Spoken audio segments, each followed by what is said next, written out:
Welcome back to the whole new episode of OffTrack with April and Ali. Yay! Hello. Yeah, we have Ali here. So Ali, why not you? Just tell us a little bit about yourself and your background. Sure. So I'm currently working in Intrinsik, and I've been working with Intrinsik for almost 3 years. Right now, I'm working as an associate product manager. Before Intrinsik, I went to University of Hong Kong, where I did biomedical engineering. And before my undergrad, I was in Pakistan for the first 20 years of my life, and I grew up in Pakistan. Yeah, and that's pretty much the main gist of my introduction. How do you end up in University of Hong Kong? I think you mentioned it. Right, so that's But not actually in an interesting details. story. Yeah. I actually took a gap year. So I did my A levels, and then in the last year of A levels, I did do some college application, but not as much as I wanted to. So I applied to some universities abroad, where somewhere I get it without scholarship, somewhere I didn't get in. And then I decided that the college application didn't go as the way I planned. So I rather take 1 year off and try again, rather than settling at a university that's not my preference. And then obviously in Pakistan, gap year is considered waste of a year. It's not considered gap year. And neither I didn't have any kind of savings to go for traveling, to kind of explore and all this stuff, like eat, pray, love kind of stuff. So I took a gap year. Some of my friends did as well, and then I kind of redid the college applications, redid my SATs and all these things, and I applied for the University of Hong Kong as an early application, and I got in. And as soon as I got in with a good scholarship, I was like, okay, that's it. I'll be doing biomedical engineering, which is not offered a lot of places in Pakistan. I'll be in Hong Kong, which is a really exciting place, and I have a scholarship, so that's affordable. And yeah, I think that kind of closed off the deal for me, and then decided to come to Hong Kong. Do they have any requirement like, oh, you have to know how to speak Cantonese, that kind of things? No, it's an English medium university.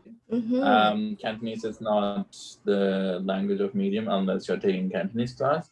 So I think in that case, there was no language requirement for me.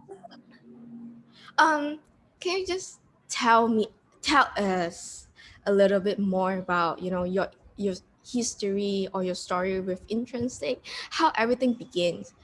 It's kind of interesting, how you not end up finding Intrinsik. Maybe you and Kun and Ivan is meant to be together. Okay. So that's actually an interesting story. So I initially met Kun at one of the networking events. It was one of the healthcare related events where I met Kun, and I came to know what he's working on. And back then he was working on podiatry shoes, so 3D printed orthopedic shoes for clinicians, which was like way old. Like what, 10 years back? Not 10 years. It'll be like 5 years ago. 5 years ago. So it was around, I think, 2016, 2017 when I come across. And also back then it was called Grom, so not Intrinsik as well.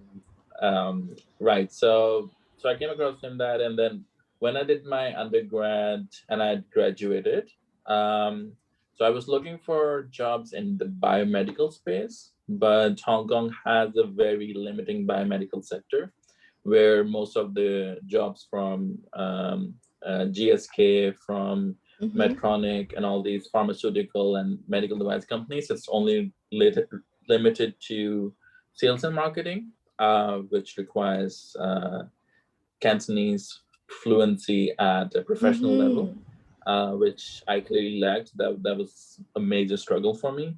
So by then I was working on a few other projects. I was involved in Startup Weekend AI, which we won. So I was working on that project and trying to make that happen. So fast forward, we met again in 2018. Oh, so 2018 without any like proper setup, you guys just met one day. Yeah, so it was like another Huh. healthcare at Okay. a health conference. We met and just have a talk about this, and Kuhn said, "Hey, we have this kind of an opening, which is kind of a part-time opening right now." And since I was working a few other things, I had like the part-time availability as well. So we said that, "Hey, let's see what do you have and see if there's a match in there." Mm-hmm. And back then I was also trying to upskill myself with the data science skills and data analyst skills. So Kun also said that, hey, we have actually a lot of data that we want to kind of explore and see how that comes through on all these things. Because they were back then working on this a predictive model for podiatrists to help them diagnose ailments, which was another kind of things that we pivoted away from later on. So I think we had a discussion, and then there was this kind of part-time opening at Grom or Intrinsic, basically, and I had time to give over the week to work from like weekdays mornings, Mm-hmm. and I started actually in mid-March.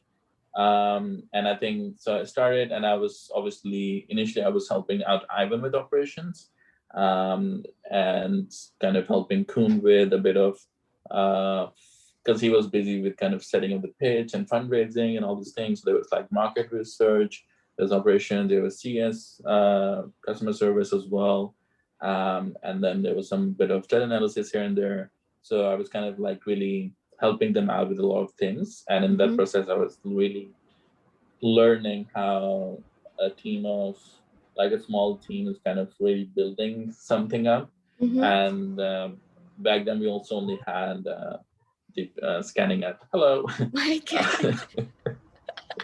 um, right, and I think so I started part-time in March, Mm-hmm. and later throughout the months we agreed that I enjoyed working there, they like the work I do, and they see a full-time role for me in the company. Mm-hmm. So I think the process of full-time role was by July. um, I wrote a full job description of what I think I'll be helping them out, Mm-hmm. and then I gave it to them, and then they adjusted according to their requirements and needs. And then we finalized a full-time job description, and I joined officially as an operations analyst at Intrinsic. So that Wow. was me joining Yeah, Intrinsic. the That was like OG. July, and I was their third employee. And it was July 2018. So it's been Wow. a little less than 3 years. But Four next month, years, March, right? it will Oh no. three, Oh yeah. three. 4 years is too long. But yeah, it doesn't feel that even that 3 years just still seems quite a long time. But Mm-hmm. it's amazing how much we've come across. And I think last year has been um, very exciting as well, with the team growing so much, and Mm-hmm. like the pace, the company, the product growing so much, the customer base growing so much, has been quite a journey. How do you feel? Like, are you still getting used to it of the teams getting bigger? How do you feel at first though when the team start expanding to Malaysia, right? Right. So I think Mm-hmm. yeah, it I was just noticing that before we used to have a new hire, um like just early, like 2020, late 2019, we used to have we have a new hire by like once a month or once in a 3 month kind of quarterly thing. And like just January, we have two new hires in 1 week together, Mm-hmm. which I was just kind of feeling that, oh wow, it's like it just feels a bit too rapid, and Uh-huh. that you feel like there are just people working in the company that you don't know that well. Uh-huh. um, and it's just because you work with a team of three, and from that you not only work in a completely remote team, you are also working with a lot of other people, and then there are some employees that are not directly working with you. Mm-hmm. So like they don't have an overlap of responsibilities with you, so it feels like I think it's very interesting that there's also this like bigger team, which I just personally think it's kind of makes it more exciting, and make it more eventful also. Mm-hmm. 3 years in Intrinsic, that's a lot of change. Do you think you change or grow as a person now compared to when you first started working in the company? Or or as the company, do you think the company change or grow in any way? Definitely, I think there has been a huge change. Mm-hmm. And I think it's also because this is my first full-time job right after Mm-hmm. graduating. I think that is a big variable as well, because when you graduate, you have a lot of assumptions Yeah. about working in a company. You have a lot of like kind of expectations, but the realities usually are quite different. Um, and it's also that I feel over the years, because um, it's been just kind of very a major learning experience for me. Mm-hmm. It's just about in terms of the career wise, what do I want to try out, where my strengths are, where my weaknesses are. And I think one benefit that I had in the company joining them early at the startup, is that I was able to expose myself to something new, Mm-hmm. something that I haven't done previously, and something that I can try learning and see how well I do, and how much I can improve on. Mm-hmm. So that kind of the breadth of that experience really helped me explore a lot of my strengths and weaknesses, and kind of have me learn more about my kind of comfort zone in a way that's something that I will like to stick more with, and something that I might not enjoy that much. So that's more on the career side. Personally, definitely a lot. I mean, I feel like I'm more grounded, more pragmatic, more kind of have, I'll say, considerate of other people, trying to learn how to communicate with other people, trying to consider in their inputs, Mm-hmm. and like it's kind of like the basics of working in a team, which Mm-hmm. obviously is there in that we'd learn in the group projects back in university and all those things, but these things actually are more, how do you say, so like, I mean, group projects in universities were short term and they just affect your grade, but now things are much more, I'll say, on a more mature setting, where your performance affects the other teams, Mm-hmm. which in turn affects the company, which in turn affects a lot of things. It affects the personal relationships. It affects the morale, the kind of the mood of the company as well, and how do you fit in, and how do you want to kind of place yourself where everything is running smoothly, and minimize as much frictions as you can. So I think it's a lot of time, like now over the years, I've been trying to think more on, okay, how things will be working from other perspectives. Yeah. Is there anything that you've are still trying to improve even until now that you found out that, oh, maybe this is your weakness or still your weakness? I wouldn't say it's weakness though. It's something that you will still need to improve Right. on. Is that? There's so many things. I think one thing will be something very simple, like how to ask a question. Like sometimes we Mm-hmm. just ask questions, and instead of asking, we just state something like really long, and the other person like, oh, so what's the question again? Mm-hmm. So just directly asking question. And I think asking tough questions as well, asking kind of looking at things more from different perspective as well. So I think being Mm-hmm. more critical, more analytical in that sense. obviously, I think in terms of communications, I think that kind of things never stops. That how do how, it's like how the other person's style is, how the other person's nature is, Mm-hmm. and how to complement my communication with that person, that it respects that person's way of doing things, Mm-hmm. in order to do it smoothly. So I think that's something that I'm constantly learning as well. Mm-hmm. Um, there's obviously constant learning in terms of, I mean, with prioritization of work, how to take ownership, how to kind of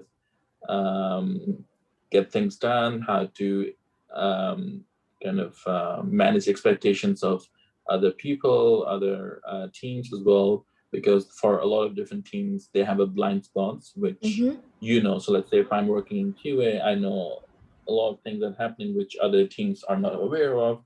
So for me, is that how do I want to make them aware of these things in order for my decision making to make more sense Mm-hmm. of that. So I think there's so much that Yeah. is still in the process of improving and all these things. Mhm. Do you have any tips so far? 3 years, like I'm sure you improve a lot, right? Like Mm, even though all this that you just say just now is a lot of those, like most of those is what I'm trying to improve as well, you know. mm. Do you have any tips so far that you found out, oh, it works for you, even it's not the solutions yet? Right. I think one trick will be that if um, a person says something, Mm-hmm. and you kind of like you're not make like that doesn't make sense. I don't agree with this. Like, do you really want to go that way? I think the way to initiate that is just kind of like you can mirror that person that says, "Hey, I want this to be done this way," and it's like you want it to be looking like this. So you kind of like ask a more question that enable the other person to elaborate more on what he or she is trying to say, Mm-hmm. and the more you're trying to make the person explain will also enable him or her to see that what he or she is demanding is does make really make more sense or not. So instead of Mm-hmm. saying, hey, I don't think that makes sense because of this, which may be valid, the other person, depending on his or her nature, may feel defended or start defending or start saying it's kind of like that kind of friction may develop. So I Mm-hmm. think one way of kind of initiating a conversation where you want to disagree in a more respectful way is that kind of make the person explain more and kind of like ask questions to really have him or her elaborate on that stance, and then gradually try to explain why you think that that won't make sense. And even then you can say, so if you want to do this and that, do you think that makes more sense? Mm-hmm. Or if you do this or that, does that make more sense? So I think if you're kind of asking questions in a more um, better way. So I won't. So it's just kind of a way of asking question that makes the Mm-hmm. person realize that what they are seeing may be only limited, and what you're suggesting is actually helping them Mm-hmm. see something which is their blind spot. So I think that does help. So it's a kind of technique of asking questions in a way that makes the conversation forward Mm-hmm. without making it being kind of Backward. uh, I say I want this and you want that. Kind of. Mm-hmm. Does it make sense? Yeah, I'm trying to process. I feel like, does it make sense? This sentence is such like a thing within the company. We should And I have think a uh-huh. I learned this. I think most from Good. Kuhn. Yeah. So I think Kuhn basically because of Kuhn, I started saying this quite a lot as well. And I think Mm-hmm. this is also you see how the attributes of the leadership actually starts flowing down into the company and kind of sets a culture that as well. Mm-hmm. Yeah. Which I think is a very smart way of saying like So does that make sense? Because like my first year when I joined, I say, hey, let's do this way, and hey, let's do that way, Mm-hmm. which was me overstepping a lot of times, and I was made to realize that if I have actually a suggestion, Mm-hmm. I should give it as a suggestion, not as like, hey, do this. Which Yeah. obviously is not the intention, but if you put into words like that, then kind of comes across as something like, wait, Mm-hmm. who are you to say?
um, it's just kind of like a phrase I think that I learned from Ivan is like, okay, in this case, then we do this. Like, Yes. so I Yes. learned that from Ivan quite.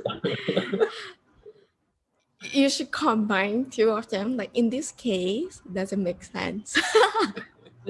Seriously, we Intrinsic can be. signature. It's our second tagline. In Yeah, this we case, should come doesn't up make with our own sense. signature phrase that we'll say like, let's see if if everyone adopts this Ooh, you phrase. know what? We should have like a quiz of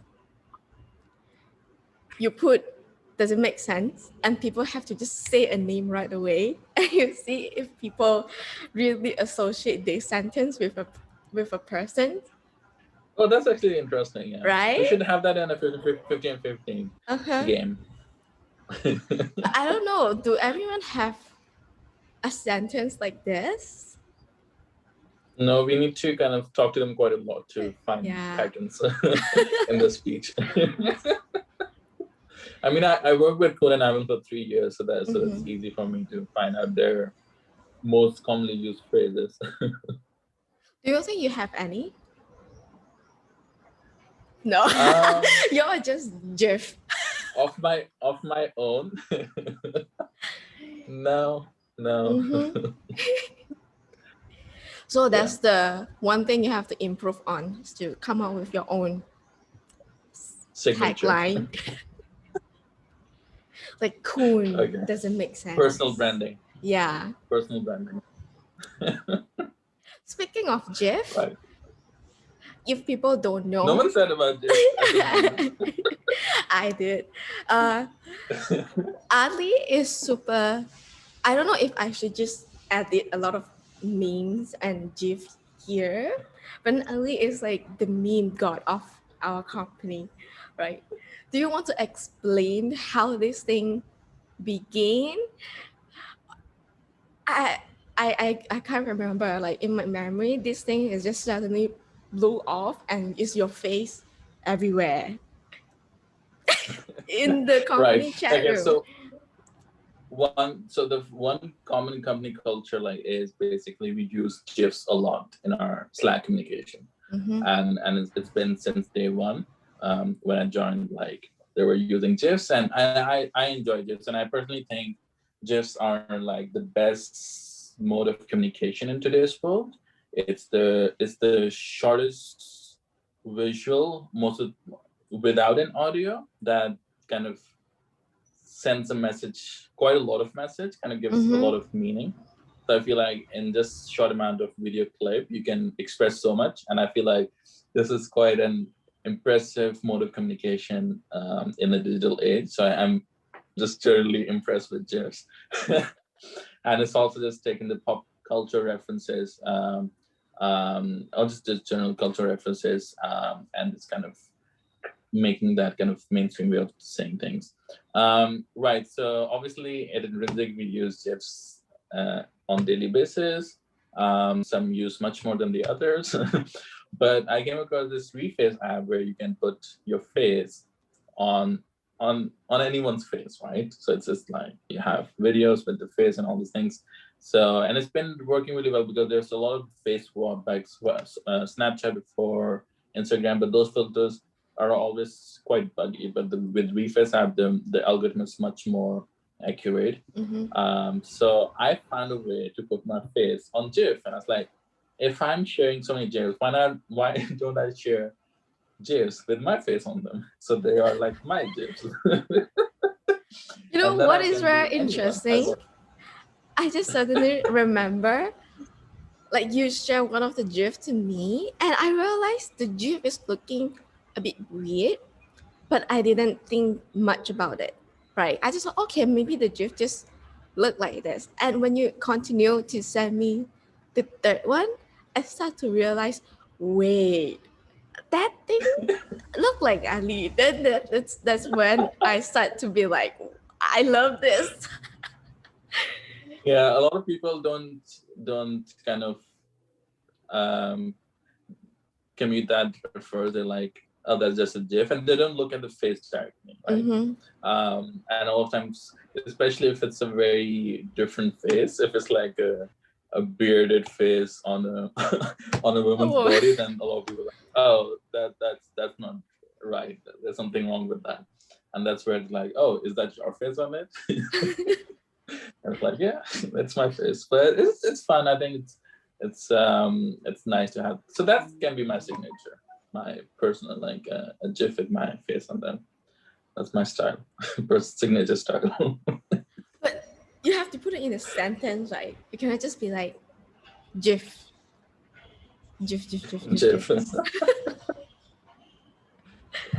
But yeah, I think, and I think because people either cringe at that or find it funny, it kind of encourages me to make more of them.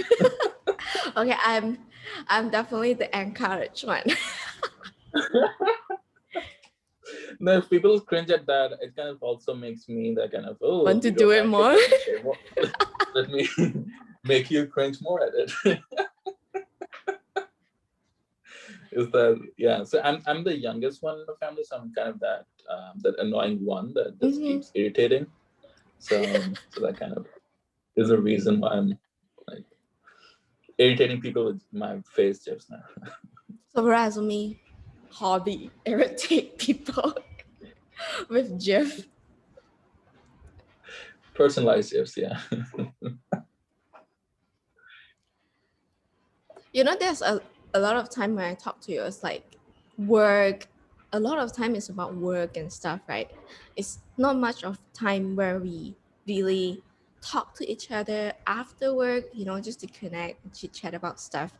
And a lot of, for other people as well in the company, I don't think we have a lot of chance to do this, especially, we are in different country.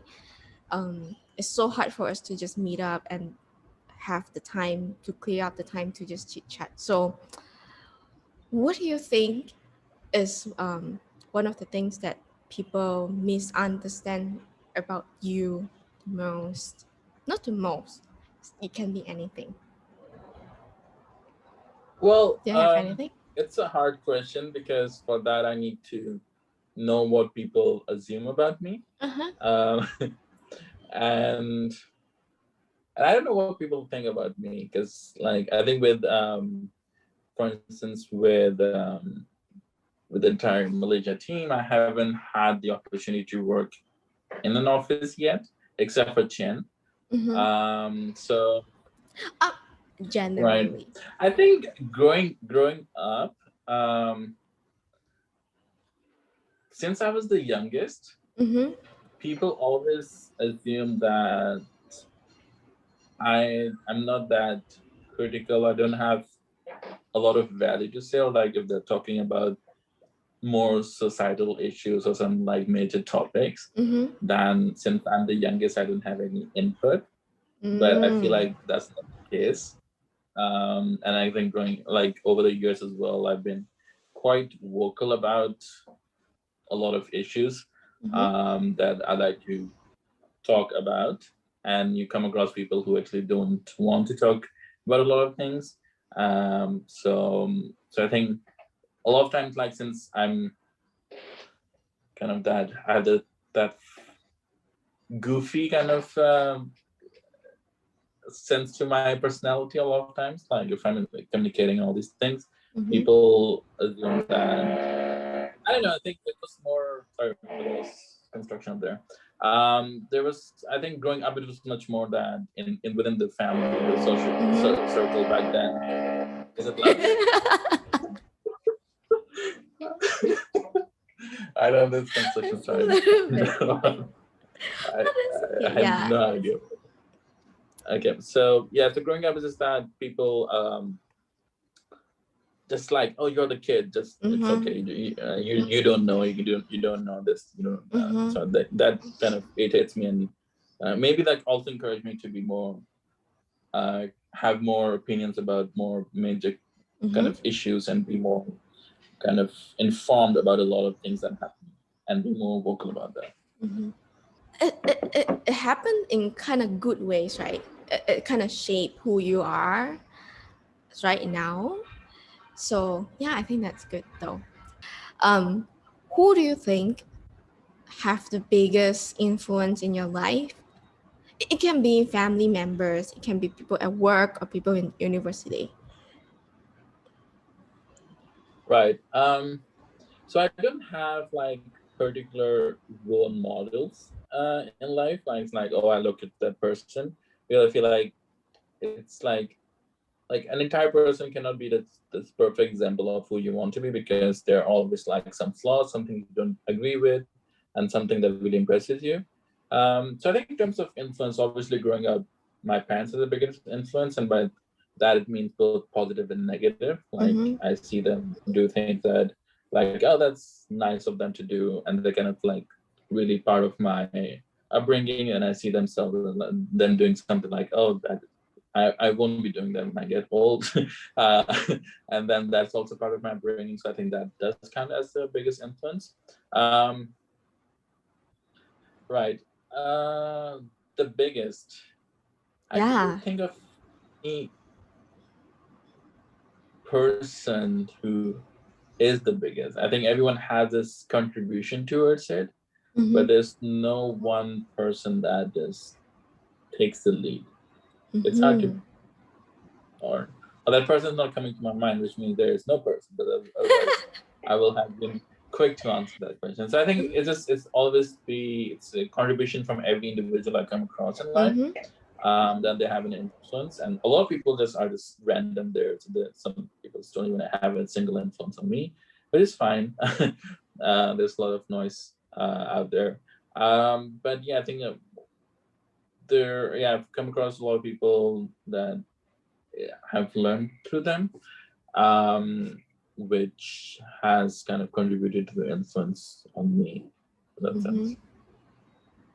People you come across life, they always teach you something, something small, something big, and that kind of becomes a part of your. Yeah. So a lot of times it's also subconsciously. You're not actively saying, "Oh, I want to be that person," and then you're trying to act like that person, right? Is it that you see them doing something which like subconsciously impresses you, and next time you go and like, for instance, like one example is like does it make sense? That I did not Yeah. actively try to involve in my conversation, but that was just over the times of constant use, being that in that environment that it was constantly used in a proper context.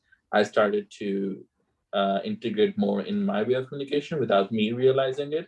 So subconsciously, I was being influenced by my environment.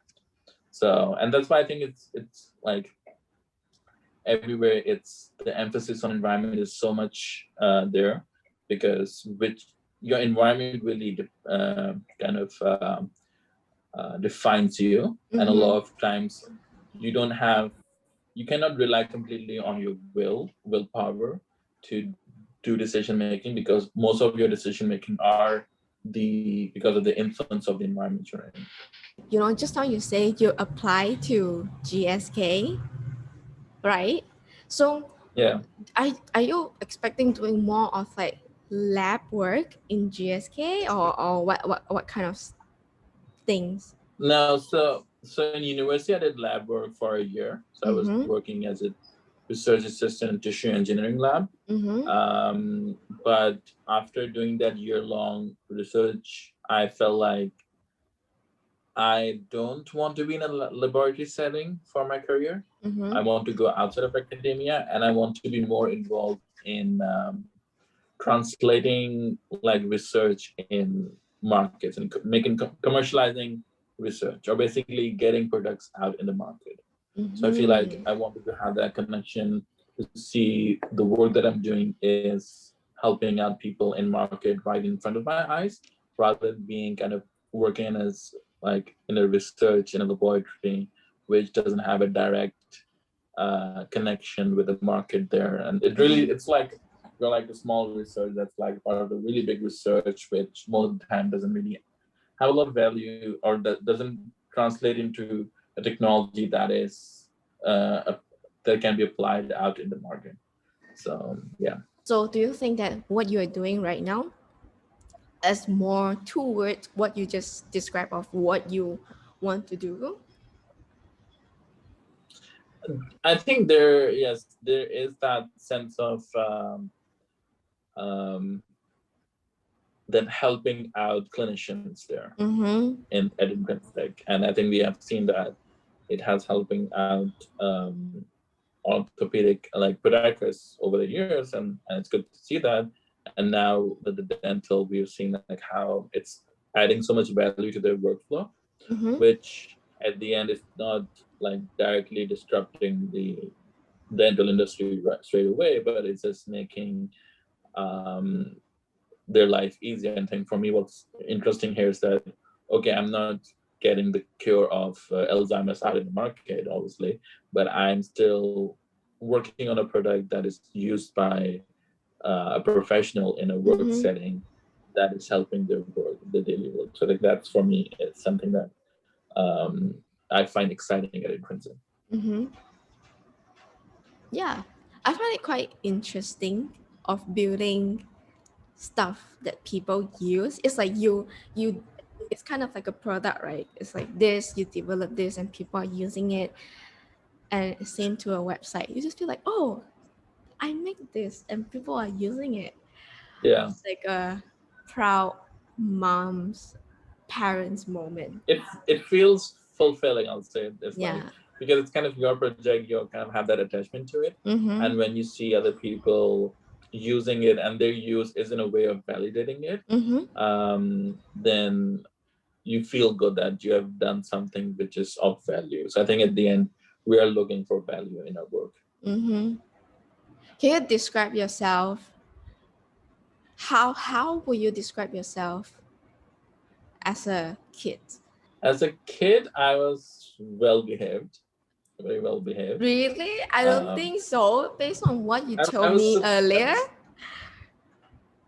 I was very well behaved. Like I used to go with my mom to her like lunch and dinners, and I just go there, sleep, wake up, have food, then go to sleep again, You go and to your just yeah. mom's lunch and you sleep while your Like mom when she has has like lunch. lunches with her friends, Uh-huh. like wherever she goes, so we just tag along with my mom, and then never like annoy her or irritate her. And it's like I just go, just relax, take a nap, have some food, and then And her friends she used to be so kind of surprised that, oh wow, your kid is not like doing anything. Our kids will be like destroying that whole place, and like, just like sleeping there. No, but growing up, all of us brothers and sisters were very well behaved. We never um, got our parents or us in trouble. So that's something which is like agreed in our entire family. So I'm not the only one saying that. It's just that everyone says so. Ah. So I was very well behaved. I was relatively shy as well, Mm-hmm. but I was not that introvert kind of thing. Like I was still like somewhat active in the class, but I still had that kind of shyness or that uh, anxiousness when it comes to being like in front of the crowd all of a sudden. Mm-hmm. Speaking about the family stuff, do you have any funny story from your childhood Hmm. or with your family? Um, Or maybe when you Let me first see go what I. to Hong Kong. I don't know. I think that would be much more funnier. So this is one funny story is that when I was in grade two, so Uh-huh. my father worked in the Pakistan Airlines, so he used to travel a lot, and he had like 5 day trip in Hong Kong. Uh-huh. So he wanted to take me and my brother, and I was in grade two, so I was like 7 years old. So, but then my passport was expired, and only my brother's passport was valid.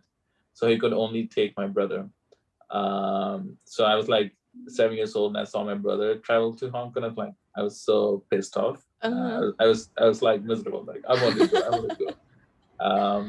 And then and funny enough, like after that, now that I actually live in Hong Kong, I told him like we went for 5 days. I'm like I've been for like so many years in Hong Yes. Kong. We are even. We are even now.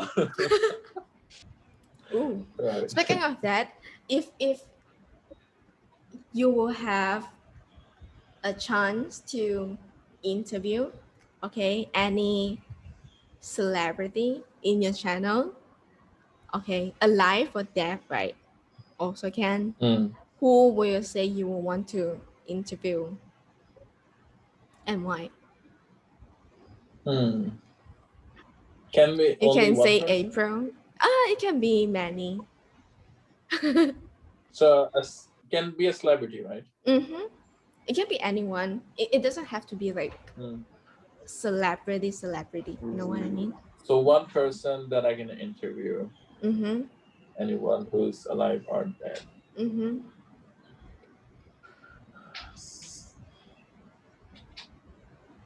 You know what? I'll be very interested in interviewing Muhammad Ali Jinnah, who was the one who um, was the like leading person in creating like partitioning, in creating independent Pakistan, Mm-hmm. like a country, Pakistan kind of lead to independence for Muslims in subcontinent.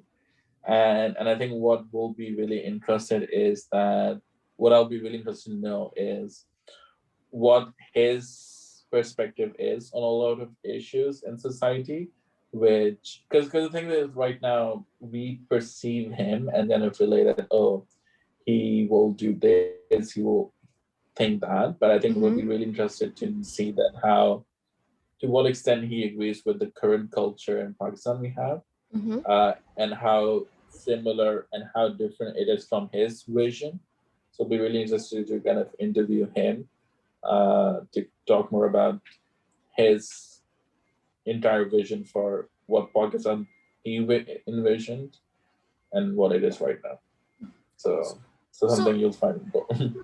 so is that still a lot of people trying to interpret what he will do I even think until now? it's more on the religious basis. It's where people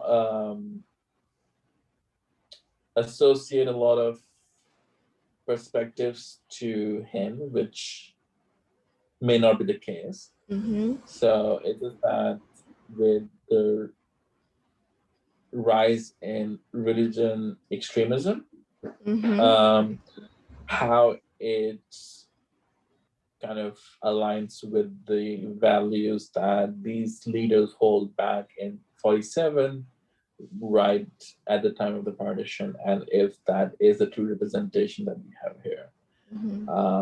So just that, it's like if a country was created in certain values and bases, and it is what is like 70 years later it is now, like, to how much do you agree to that? What is your favorite day throughout the working week and why? So work week. Yeah, only work Monday to Friday. It usually kind of changes. I'll say it's more Monday than Friday. Like Why? sometimes it's Friday, but usually it's Monday, because I feel like Mondays are a good productive start of the week. So you have that kind of sense of like, okay, I mean, it really depends on how your Sunday was for Monday to be really good. But like, yeah, most of the time for me, like, You I have a get a good good sleep Sunday. and I kind of I have a good Sunday. I have a very lazy Sunday, which makes me have enough rest for Monday to be productive. And then like I go and kind of like it helps me set a tone for the week, which goes to lazy later in the week. But generally, yeah, I feel like if I'm productive, then most of the time it's more on Mondays. But sometimes like Fridays are good because it kind of just wrapping things up and kind of toning everything down. But sometimes even Fridays can be super busy and stressful. So I think it kind of varies between Monday and Friday. Wow, it's interesting. I didn't expect you would say Monday because most people will say Fridays because Monday is the beginning Yeah, of the work Monday week. has a reputation. Yeah, Mondays have that reputation, which basically is because everyone's like partying until Sunday, and like if you don't do that, and if you want to have like do something more productive throughout the week, you start off really strong on Mondays, right? And obviously by the week you start kind of get more exhausted, you get tired, you get stressed out, but at least the productive part most of the time happens on Monday. Mm-hmm. And then, do you have a favorite event throughout your working week? As like what meetings do you look forward to join the most? Ooh. Do you have anything amazing? Definitely 15 and 15, especially now, like because it's just like most of our conversation is so it takes interesting turns. I mean, let's put it that way. And I think we have like even something very simple like questions on hobbies can end up being something so hilarious, which kind of just shows that how the entire team is so creative. And it's just a good opportunity to talk to everyone outside of work, where it's just not, we don't talk about work, we're just talking about personal stuff, and like not even personal, just random stuff. Most times it's random stuff. And I think that kind of really shows the true level of randomness that our entire team has. Yeah. And sometimes that level of ridiculousness that we have, Do you have which a makes you feel like favorite? you're not alone. You're not alone in this world. Like there are people You find your equally people. weird like you. Do you have a favorite 15 and 15 questions so far? um, I can't think of actually any question right now.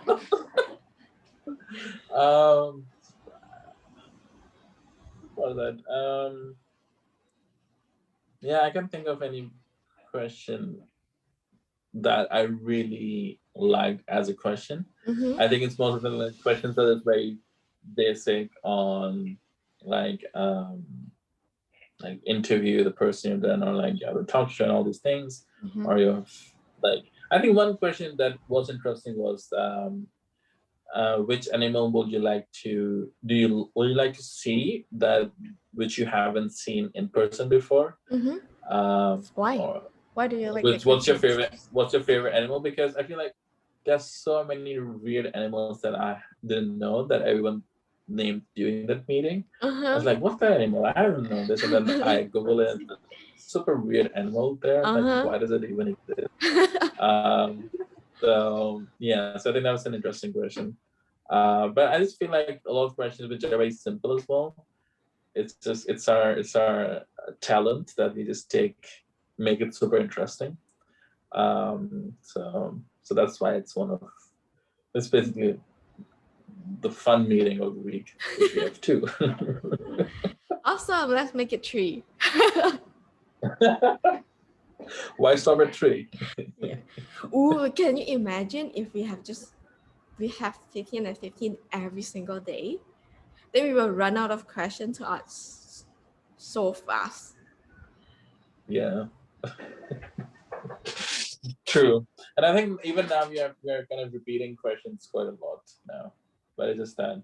But even like there are more people coming in, so you have like more iteration. Yeah. And most of the time, like the same question, I think we answered differently because we don't recall our first answer. That was like a year ago.